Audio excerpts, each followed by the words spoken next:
ఎవరికైనా కొత్తగా పెళ్ళైంది అనుకోండి, ఆ పెళ్ళైన వారికి చాలామంది ఏం చేస్తారంటే, అంటే వాళ్ళకి తెలిసిన వారైనా, వాళ్ళ బంధువులైనా, వాళ్ళ ఫ్రెండ్స్ అయినా ఏం చేస్తారంటే కొన్ని బహుమతులు ఇస్తారు అందరూ కూడా. అంటే డబ్బులు ఇచ్చేవారు డబ్బులు ఇస్తారు, వస్తువులు ఇచ్చేవారు వస్తువులు ఇస్తారు, బంగారం పెట్టేవారు బంగారం పెడతారు, వెండి పెట్టేవారు వెండి పెడతారు. ఇలాగా వాళ్ళకి ఏదైతే తోచిందో ఆ తోచిన దాన్ని వాళ్ళు బహుమతుల రూపంలో ఇస్తూ ఉంటారు అందరు కూడా. కానీ మీరు గుర్తుంచుకోండి, మనుషులు ఇవ్వగలిగేది మనుషులు ఇస్తారు, కానీ మనుషులు ఇవ్వలేనిది దేవుడు ఇస్తారంట. అదేంటో తెలుసా అండి?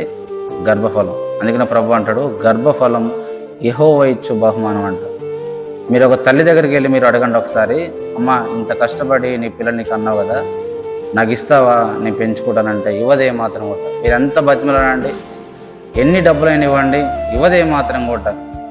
కానీ మనుషులు ఇవ్వలేనిది దేవుడు ఇస్తారండి. చాలామంది తెలియలేని వారు ఏమంటారంటే, స్త్రీ పురుషుల కలయిక ద్వారా గర్భఫలం వస్తుందండి, ఇక దేవుడు ఇచ్చేది ఏంటని అనేసి చాలామంది మాట్లాడతారు. కానీ మీరు గుర్తుంచుకోండి, స్త్రీ పురుషుడు కలవడం ద్వారా గర్భఫలం రావాలని ఏర్పరిచింది ఎవరు తెలుసా అండి? దేవుడు ఏర్పరిచింది.